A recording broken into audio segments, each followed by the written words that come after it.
एक बीरबल और सच्चाई की परछाई। दिल्ली की हवाओं में उस सुबह कुछ अलग सी खनक थी।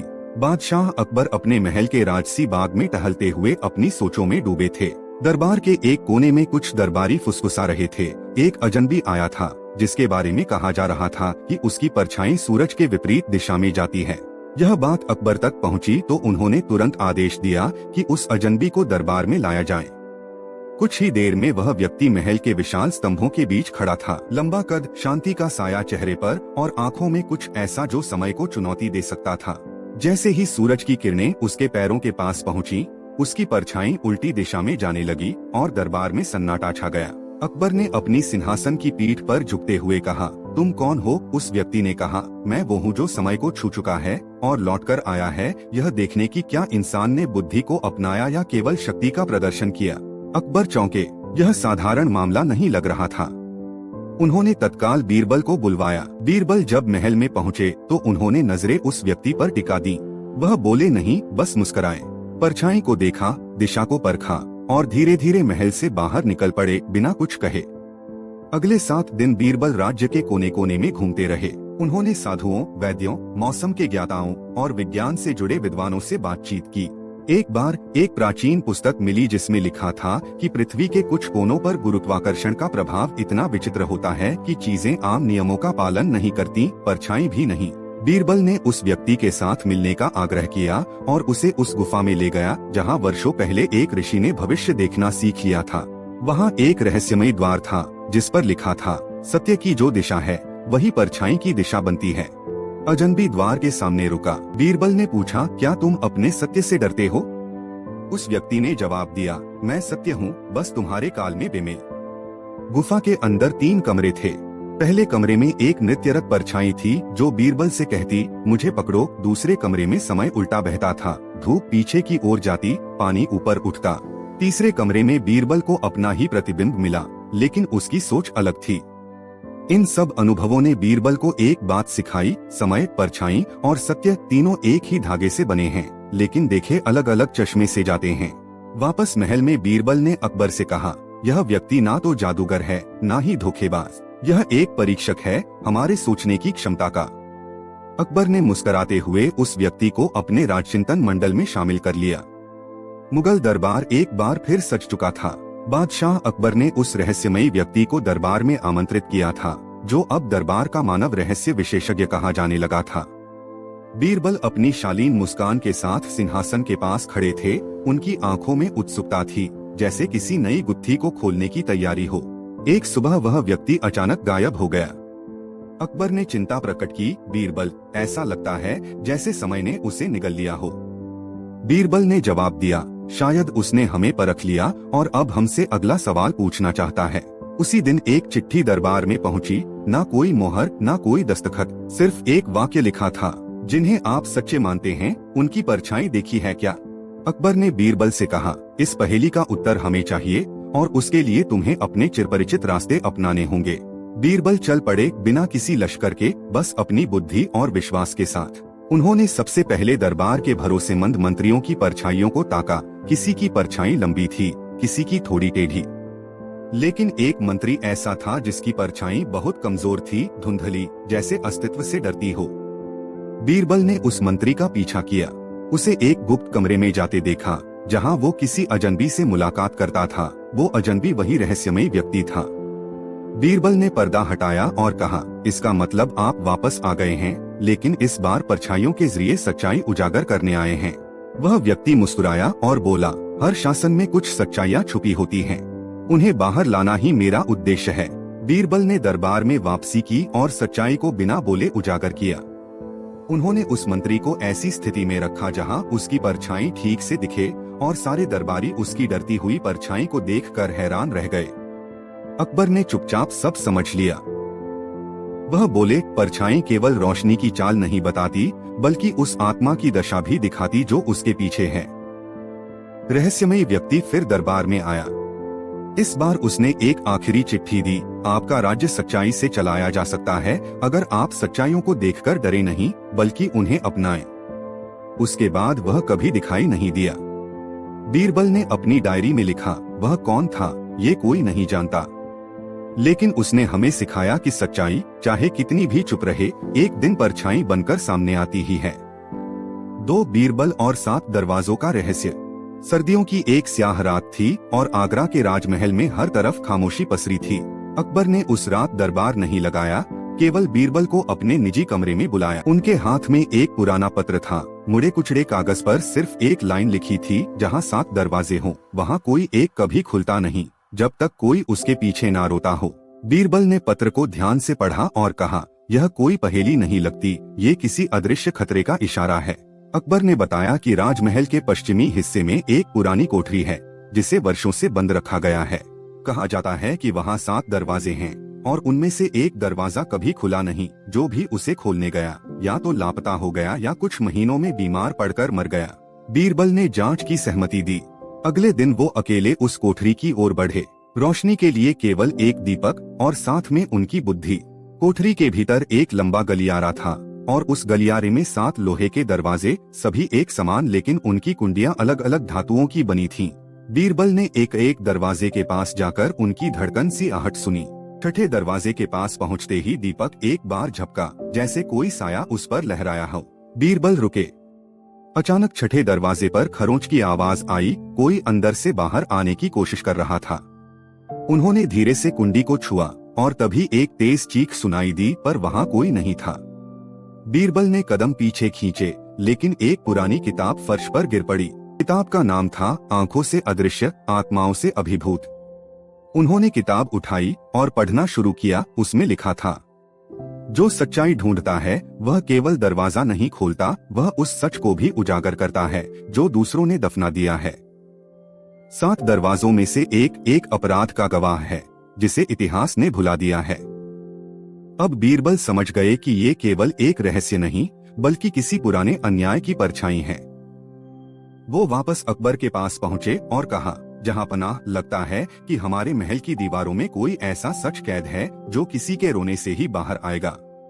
अकबर ने पूछा, क्या तुम उस दरवाजे को खोलोगे?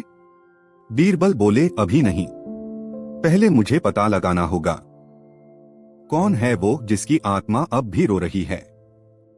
अगले कुछ दिनों तक बीरबल उस किताब की हर पंक्ति को गहराई से पढ़ते रहे।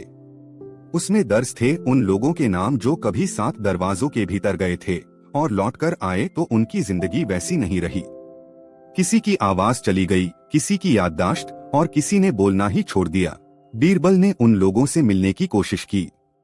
एक बूढ़ा दरबारी जो अब महल की सफाई करता था, फुसफुसा कर बोला, छठा दरवाजा ना खोलो साहब, वहाँ किसी की रूह अब भी बैठी है। इस बात ने बीरबल को बेचैन कर दिया। उन्होंने महल के पुरातत्वविदों से चर्चा की और जाना कि वह कोठरी किसी जमाने में एक न्याय कक्ष हुआ करती थी, जहां गुनाहगारों को बंद किया जाता था। लेकिन छठा दरवाजा कभी खोला नहीं गया, क्योंकि एक बार वहां एक बेगुनाह को सजा देकर हमेशा के लिए कैद कर दिया गया था और वह वहीं मर गया। अब बीरबल को समझ में आया कि जो चीख उन्होंने सुनी थी वो एक सदी पुरानी आत्मा की थी।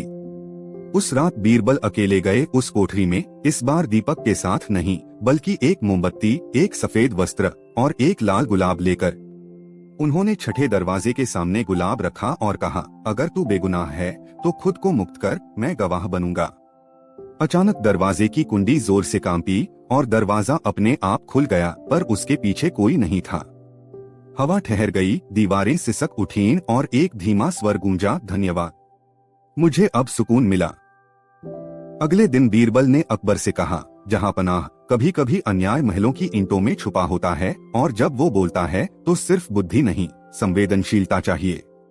अकबर ने उस कोठरी को एक स्मारक बना दिया, जहां लिखा गया, यहाँ वो रूह रही जिसने सच्चाई के लिए समय से लड़ाई लड़ी और आखिर जीत गई। उस दिन से 7 दरवाजे खुलने लगे, लेकिन छठा दरवाजा हमेशा थोड़ा सा झुका रहता, जैसे कहता हो, मैं अब भी देख रहा हूँ, कोई और तो नहीं है जो चुपचाप सजा भुगत रहा हो। 3 बीरबल और खामोशी की अदालत। अकबर के दरबार में उस दिन न तो ढोल बजे, न ही कोई उद्घोषणा हुई, केवल एक अनकहा डर फैल गया था। एक गुप्त संदेश आया था जिसमें लिखा था, जो बोलेगा वह झूठ बोलेगा, जो चुप रहेगा वही सच कहेगा। यह वाक्य सुनते ही दरबार में सन्नाटा छा गया। किसी को समझ नहीं आया कि यह पहेली किसने भेजी और क्यों। अकबर ने तुरंत बीरबल को बुलाया और आदेश दिया, इस खामोश साजिश की तह तक जाना होगा। लेकिन याद रहे, जिसने भी इस संदेश को भेजा है वह हमें शब्दों से नहीं बल्कि खामोशी से हराएगा। बीरबल ने दरबार के इतिहास को खंगालना शुरू किया।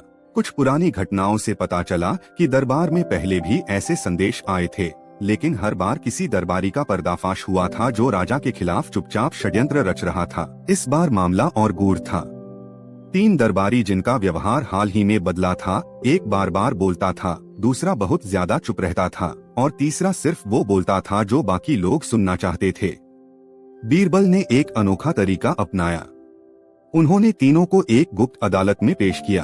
एक कक्ष जिसमें कोई सवाल नहीं पूछा गया, सिर्फ एक चक्र चलता था जिसमें शब्दों की गूंज सुनाई देती थी। बिना पूछे बीरबल ने अपने मंत्रियों से कहा कि तीनों की परछाइयां नोट करो। जो परछाई स्पष्ट थी वह चुप व्यक्ति की थी, जो परछाई डगमगाती थी वह अधिक बोलने वाले की, और जिस परछाई का आकार बदलता रहता था वह तीसरे दरबारी की। बीरबल ने महसूस किया, सच्चाई कभी कभी चुप रहकर सामने आती है। उन्होंने धीरे से एक पंख लिया और उसे तीनों के सामने रखा। केवल चुप रहने वाला दरबारी भावुक हो गया। अब बीरबल को यकीन हो गया कि यही व्यक्ति है जिसे उस गूढ़ संदेश का राज पता है, पर वह बोलना नहीं चाहता। बीरबल ने अकबर से कहा, जहांपनाह, अगर हम इस व्यक्ति को बोलने पर मजबूर करें तो हम सच को खो देंगे। हमें उसकी चुप्पी को समझना होगा। अकबर ने पूछा, पर कैसे? बीरबल बोले, उसकी चुप्पी की अदालत लगेगी जहां सवाल नहीं होंगे, केवल प्रतीक होंगे, और वहां से निकलेगा ऐसा सच जिसे शब्द भी बयान नहीं कर पाएंगे। महल के सबसे शांत हिस्से में एक विशेष अदालत का निर्माण किया गया। वहां दीवारें सफेद थीं, फर्श पर काले पत्थर जड़े थे और दरवाजे बिना कुंडियों के। बीरबल ने उस दरबारी को वहां लाकर बैठाया। उसके सामने कोई सवाल नहीं रखा गया, केवल एक चित्र। वह चित्र एक बूढ़े आदमी का था जिसकी आंखें बंद थीं और होंठ सिल दिए गए थे। उसके पीछे खड़ी थी एक छाया और उस छाया की आंखें खुली थीं, पर वो केवल आंसू बहा रही थी।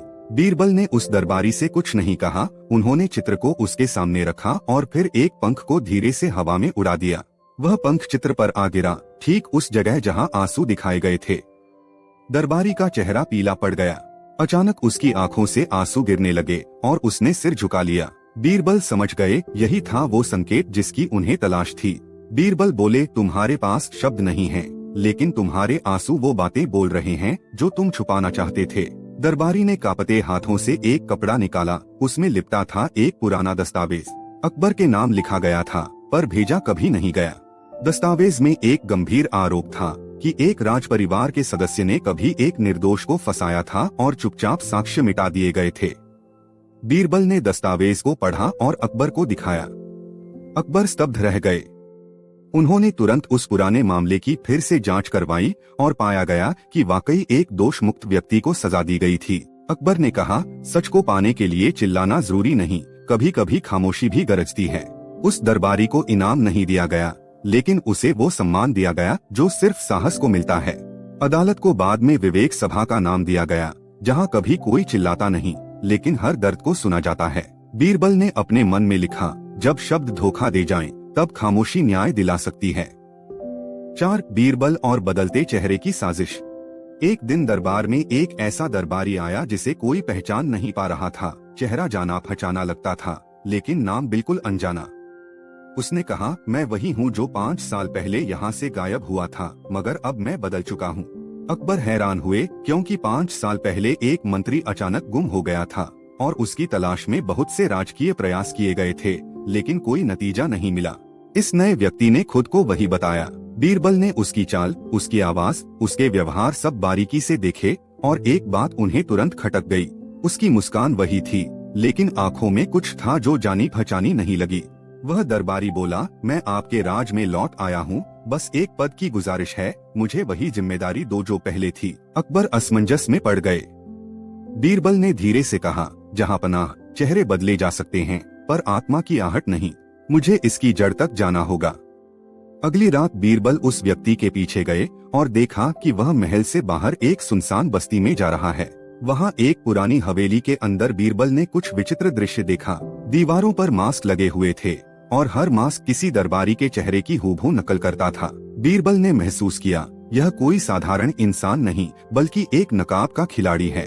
तभी एक दरवाजा खुला और वहाँ खड़ा था एक और वही व्यक्ति, यानी दो चेहरे एक जैसे। अब गुत्थी और उलझ गई। बीरबल धीरे से मुस्कुराए और बोले, अब खेल शुरू होता है, लेकिन अंत सिर्फ सच के साथ होगा। बीरबल उस रहस्यमयी हवेली में गहरे उतर चुके थे, जहां हर दीवार एक झूठ बोलती थी और हर छाया किसी सच्चाई को छुपा रही थी। सामने खड़े दो एक जैसे व्यक्तियों को देखकर उन्होंने नजरें गहराई से टिका दी। दोनों के हाव भाव एक जैसे, लेकिन बीरबल की नजरें चेहरे नहीं, आत्मा खोज रही थीं। तभी एक तीसरा दरवाजा खुला और एक वृद्ध औरत अंदर आई। उसके हाथ में एक पुरानी तस्वीर थी, जिसमें वही मंत्री था जो 5 साल पहले गायब हुआ था। लेकिन उसकी आंखों में एक निशान था, जो इन दोनों में से किसी के पास नहीं था। बीरबल ने दोनों से कहा, एक सवाल है, जब तुमने दरबार छोड़ा था, उस दिन तुम्हारी माँ ने तुम्हें क्या शब्द कहे थे? पहला व्यक्ति बोला, उन्होंने मुझे आशीर्वाद दिया। दूसरा बोला, उन्होंने कहा था, सत्य मत खोना, चाहे वो तुझे खो दे। बीरबल मुस्कुराए। जिनकी यादें माँ से जुड़ी होती हैं, वो नकाब नहीं पहनते। तभी पहले व्यक्ति ने अचानक एक धुएं का गोला बनाया और गायब हो गया। वो एक चोर था, चेहरों की कला में पारंगत, जिसने राज दरबार में घुसपैठ की थी। उसकी योजना थी दरबार की नीतियाँ चुराकर दुश्मन को बेचना। अकबर ने बीरबल से कहा, तुमने एक चेहरा नहीं पहचाना, बल्कि एक नियत की परछाई देखी। बीरबल बोले, चेहरा भले ही बदले, लेकिन आंखें वो बोल जाती हैं जो जुबान नहीं कहती। उस असली मंत्री को पद वापस दिया गया, पर वो खुद दरबार में रहने के बजाय जीवन भर चित्रकला के अध्ययन में लगा रहा। उसने बाद में एक चित्र बनाया, बदलते चेहरे, जिसमें हर चेहरा एक सवाल पूछता था, तुम जो देख रहे हो, क्या वही है जो सच में है? तो दोस्तों, कैसी लगी आपको अकबर और बीरबल की ये मजेदार कहानियाँ? राजा की शान, बीरबल की जानदार समझदारी और दरबार की ठिठोली, सब कुछ एक साथ। इन किस्सों में छुपी हंसी, चतुराई और सीख, यही तो है इन कहानियों की असली ताकत। अब बताइए, आपको सबसे ज्यादा मजा किस किस्से में आया? नीचे कमेंट में जरूर बताइएगा। अगर वीडियो पसंद आया हो तो एक लाइक जरूर ठोकिएगा, और हाँ, चैनल को सब्सक्राइब करना मत भूलिएगा, ताकि अगली मजेदार कहानी की घंटी सबसे पहले आप तक पहुँचे।